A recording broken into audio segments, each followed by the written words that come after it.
Kijana muokota makopo. Kulikuwa na kijana mmoja aliyeitwa Kibwana. Alikuwa mhogota wa makopo barabarani. Kila siku asubuhi aliamka kabla ya jua, akachukua gunia lake la zamani lililochanika na kuanza kuzunguka mitaa ya mji. Alikuwa akitembea kati ya magari, masoko na mitaro, akitafuta makopo ya chuma na plastiki ili auze kwa wachuuzi wa taka. Nguo zake zilikuwa za zamani, viatu vyake vimechakaa na mikono yake ilijaa alama za kazi ngumu. Lakini ndani ya moyo wake kulikuwa na ndoto kubwa. Ndoto ya siku moja kusoma, kufungua biashara na kubadilisha maisha yake na ya mama yake aliyekuwa mgonjwa nyumbani. Siku moja, wakati akikusanya makopo karibu na bustani ya mji, alimuona msichana aliyekuwa amekaa kwenye benchi akicheka na rafiki zake. Alikuwa anaitwa Neema, binti wa familia tajiri aliyesoma shule za kifahari na kuishi kwenye nyumba kubwa iliyozungukwa na uzio mrefu na bustani nzuri. Neema alimuona Kibwana akiinama akichukua kopo lililokuwa karibu na miguu yake. Macho yao yakakutana kwa sekunde chache. Kibwana alihisi aibu, akashusha macho yake haraka. Lakini Neema hakumgeuzia uso. Badala yake alitabasamu. "Unaitwa nani?"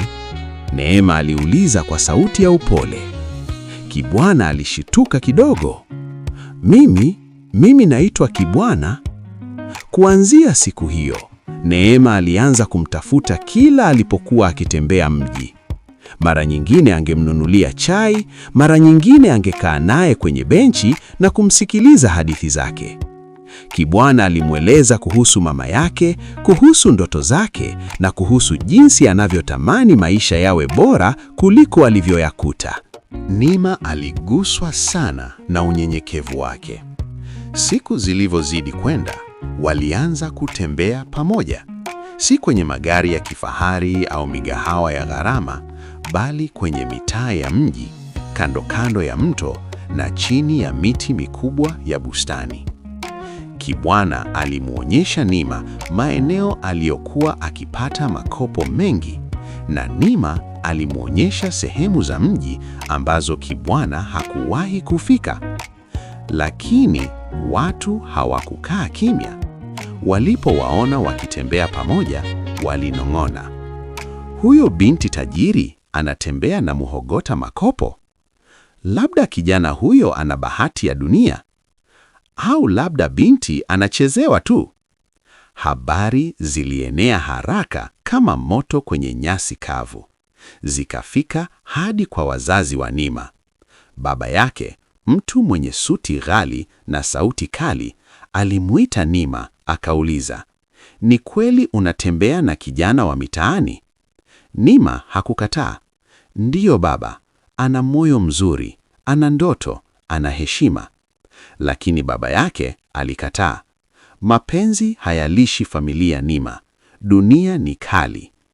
Neema alitoka chumbani kwake akiwa na machozi, lakini moyo wake ulikuwa umejaa uamuzi.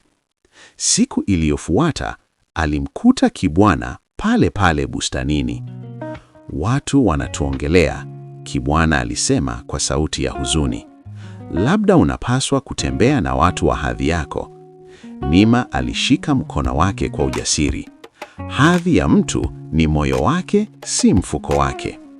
Maneno hayo yakampa nguvu mpya. Akaamua kufanya kazi kwa bidii zaidi. Akahifadhi pesa zake, akaanza kujifunza kusoma na kuandika vizuri kwa msaada wa Neema.